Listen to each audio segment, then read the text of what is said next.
Uloq ko'pkari xalqimizning azaliy an'analari va ezgu istaklari bilan uyg'unlashib, hozirgi kunda o'ziga xos sayqal bilan rivojlanib kelayotgan milliy sport o'yinlaridan biri. Kuragi yerga tegmagan polvonlari va zabardast chavandozlari bilan nom taratgan yurtimizda har yili qish kunlari uloq ko'pkari musobaqalari o'tkazish odat tusiga kirgan. Davlatobod tumanidagi Otchopar majmuasida tashkil etilgan musobaqada ot sporti shinavandalari, polvon va chavandozlar jam bo'lishdi. Muxbirimizning hozirgi reportaji shu mavzuda. Ot yili Murod yili. Bu yilni yaxshi niyatlar bilan boshlagan yurtdoshlarimiz ot yilida ham o'ziga xos marralarni ko'zlab mehnat qilmoqdalar. Davlatobod tumanidagi Otchopar majmuasida boshlangan bu galgi uloq ko'pkari musobaqasi ham ko'plab polvonlarimizni yana bir bor sinovdan o'tkazadi.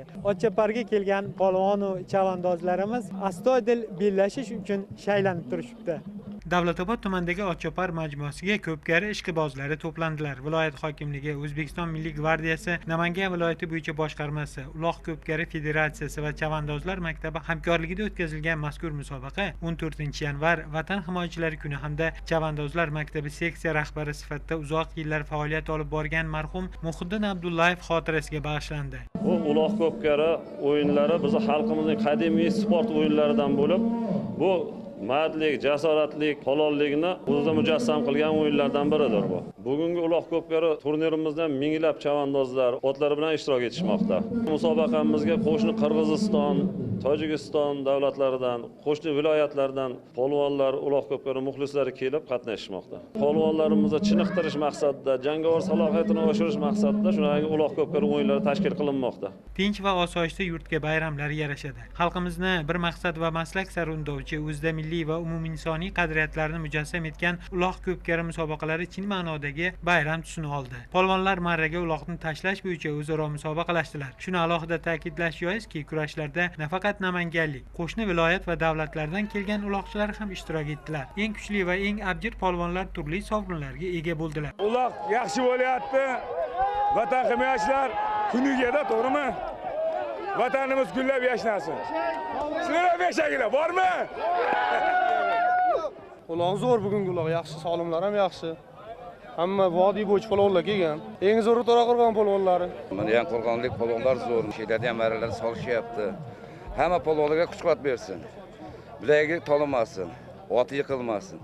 Ot Murod har doim shu marralarni solib yurishaversin. Shuni alohida ta'kidlash joizki, ot sporti bo'yicha viloyatimizda tashkil etilgan to'garaklar hamda Milliy gvardiya Namangan viloyati bo'yicha boshqarmasi tasarrufidagi chavandozlar maktabi, uning tumanlaridagi seksiyalarda minglab yoshlar aynan shu sport turi bilan muntazam shug'ullanib kelmoqdalar. Ayniqsa respublika, Osiyo hamda jahon miqyosida o'tkazilayotgan ot sporti turnirlarida o'ziga xos o'rinlarga ega bo'lmoqdalar. Hozirgi kunda ot sportini rivojlantirish bo'yicha Milliy gvardiya boshqarmasi tomonidan katta e'tibor qaratilmoqda hamda mana shu Namangan viloyati bo'yicha boshqarmasi chavandozlar maktabimiz 3-4-yanvar kunlari Toshkent shahrida o'tkazilgan respublika miqyosida o'tkazilgan musobaqada 16 jamoa ichida faqat 2-o'rinni egallab, yana bir bor Namangan viloyati bo'yicha boshqarmamizni nufuzini ko'tardi. Hozirgi kunda mana shu ot sportini rivojlantirish bo'yicha chavandozlar maktabimizda qo'shimcha seksiyalar tashkil etilgan. Mana shu seksiyalarda otlarga qiziquvchi yoshlar uchun alohida to'garaklar tashkil etilib, va ana shu to'garaklarda